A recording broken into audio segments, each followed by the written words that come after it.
Hi guys, Tiffany here from Life of Lee's, and today I am going to share with you my personal story on why me and my husband, decided to start homeschooling. I just want to say in advance, I apologize for any background noise. This is Texas, the AC is on, so I'm sure you hear that running. I got a child in the bathtub, teenagers in the bedroom behind me, and another kid sitting over here on a couch in front of me leafing through a book. And then animals everywhere. So lots of noise, and hopefully it won't be too loud and disruptive. Okay, so why we started homeschooling, my story, our story, starts way back to when I was pregnant with my fourth child, who is going to be turning 5 soon. When I was pregnant with her, I felt this huge desire to become a stay-at-home mom. That was not something like I had felt before. I always was a working mother, and I couldn't imagine any other way because I felt like being a stay-at-home mom was boring and that I didn't want to be with my kids 24/7, that I wanted a life. So that is how I felt before, and I just never really imagined myself being a stay-at-home mom. But when I was pregnant with her, like I said, I just had this huge desire to become a stay-at-home mom. Like, it was an overwhelming feeling. I feel like I talked about it with my close friends constantly, with my husband constantly. I prayed about it constantly. I cried about it. And even though my husband was very encouraging about just do it, like if you want to be a stay-at-home mom, let's do it. Like, I think that's great. I would love for you to be with our children, and my friends encouraged me to do it, but I kept feeling like I was holding myself back. I kept thinking, what if this, what if that? I kept worrying about financially, could I do it? Was it really a smart decision? I was very scared about it. So I couldn't make up my mind if I should leave my job or not. I mean, I even had discussions with my employer about it. I mean, they even gave me a raise to help keep me there. But I still just was like back and forth in my mind constantly on it. And like I said, just pretty distraught over it. So this is all going on, and I come home from work one day, and there's a notice in the mail from my husband's employer, and I open up the notice, and my heart just starts pounding like so hard because it said that there was a job opening in Alaska. Now, me and my husband had talked about going to Alaska someday. We always thought it would be like when he was closer to retirement age, that's what we'd do when our children was grown, because there was not a lot of jobs in Alaska, and those jobs hardly ever opened because people didn't want to leave. They wanted to be there in the beautiful state of Alaska, and also working in Alaska, you made quite a bit more as well. And so I just knew instantly that was the answer. Like I said, my heart was just pounding, and I was like, oh my gosh, this is the answer. This is the answer to my prayers. We can totally do this. If he has this job, I don't have to worry at all about what my income does, because his income would make up for my income and then some. And so I immediately called my husband and told him about the job opening, and I said, get a hold of your boss right now and tell him you want this job, because it's not first come first serve necessarily, but sort of, and it's also about seniority. So the sooner he let them know he wanted the job, the better, right? And so my husband was very excited about it too, and so he immediately got a hold of his boss, and within a couple days we knew that he had the job. But they were not going to send him until after my daughter was born, because it was on a remote island in Alaska, and they didn't allow women that were within 6 weeks of delivery to be on the island. And his company didn't want to have to worry about getting someone to cover Damien and moving us off the island and relocating us somewhere during that time. And I said, don't even worry about it. He has the rest of his life to know his child. He does not have to be there for the birth. You send him, and I will be just fine. We'll go up there after the baby's born. Because I was scared that they would send someone else in for him until that time, and they would not want to leave, and they'd be higher than him in seniority and all that stuff. So I didn't want to take that chance.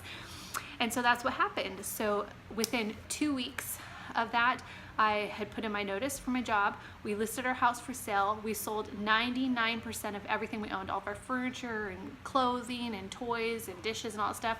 We packed up about 20 boxes or so, like, I don't know, like pretty decent size boxes.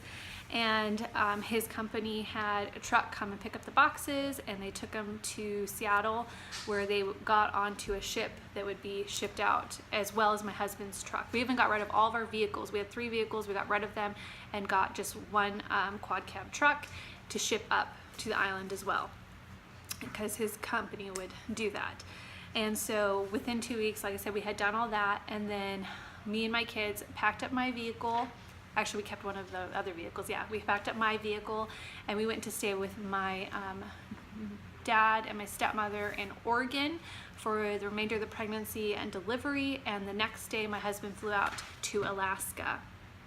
And being pregnant, I was so hormonal, and so I was like crying like for hours driving to my parents' house, and that's so not like me. I am not that kind of person, if you know me.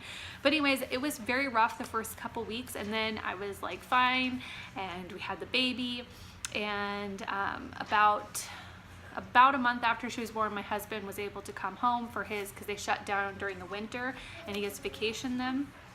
And she was born in the beginning of November. He got home like the day before Thanksgiving, I think. And then we stayed there until January, when we all of us flew up to our new home in Alaska. And why is all this going to homeschooling? Well, I left an important part out because I wasn't looking at my notes. Is they told us then that there was no school, because again, it was a remote island. There's no school, there's no post office, there's no grocery store, is float planes in and out, and like that's it. And so we would have to homeschool. And I immediately, like, I had never ever thought about homeschooling before, but the instant they said, I said, no problem, totally fine, I can do that. I was like, there was no hesitation, and I don't think that's normal. I think anytime you jump into that, it's like, oh, I don't know, should I, shouldn't I? And you think a lot about it, but I just knew like that we were being guided. I knew this was the answer. I knew this was the right thing to do, this move and homeschooling and everything. And so that's what we did. And I knew nothing about homeschooling prior, nothing. Like I said, I never even thought about it remotely whatsoever, let alone being a stay-at-home mom. And so in Alaska, their laws for homeschooling are very much like Texas here where we are now. But again, I didn't know anything, and there was a couple other families that were, no, maybe there's only one family on the island at the time, and they said, oh, we go through this place called AK Teach. And in Alaska, there's this program called AK Teach, and they might have other ones around there. That's like an outreach program for people that live remotely, because a lot of people live remotely in Alaska, at least compared to other states. And so basically they're like accredited. And so I got in touch with them, and they said, yeah, no problem. You know, you get this much money per child to spend. We'll reimburse you. You just turn your receipts for anything you buy, and we'll reimburse you. And you can basically pick whatever you want, but here's our list of vendors. And they had like hundreds of vendors.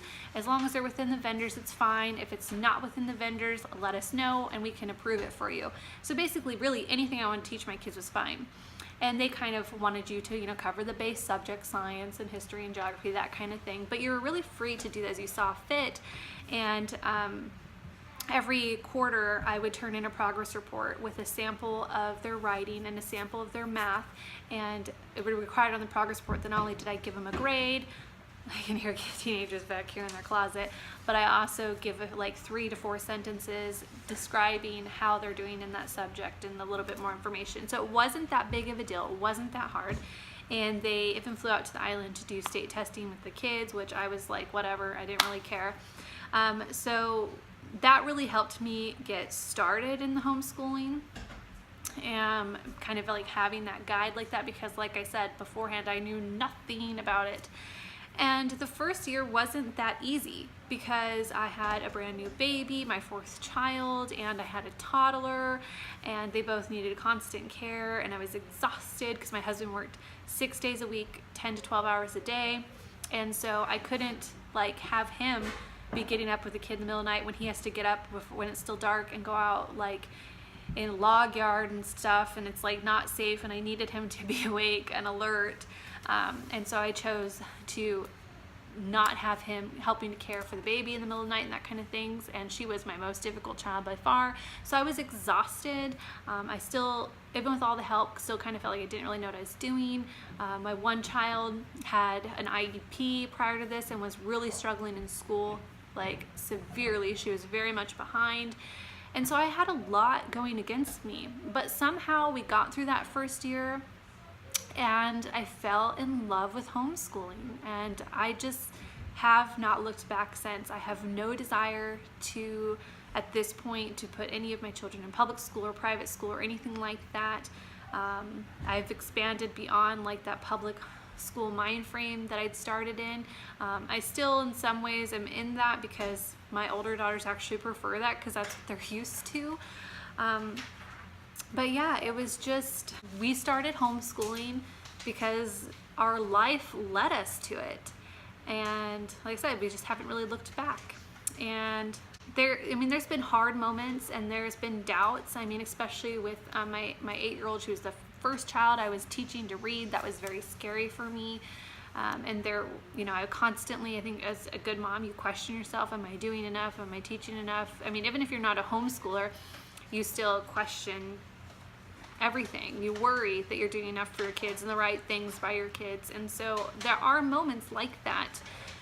But overall, I absolutely love homeschooling, and I feel like it's been such a blessing to my family, and I'm so thankful that life led us to this, and I don't foresee that changing, but I'm open-minded, so I know that anything could happen and something could occur that will lead us in a different direction. But at this time, I foresee homeschooling my children from beginning to end, if by God's grace we're able to. So that is my long, drawn-out story of how we started homeschooling our children.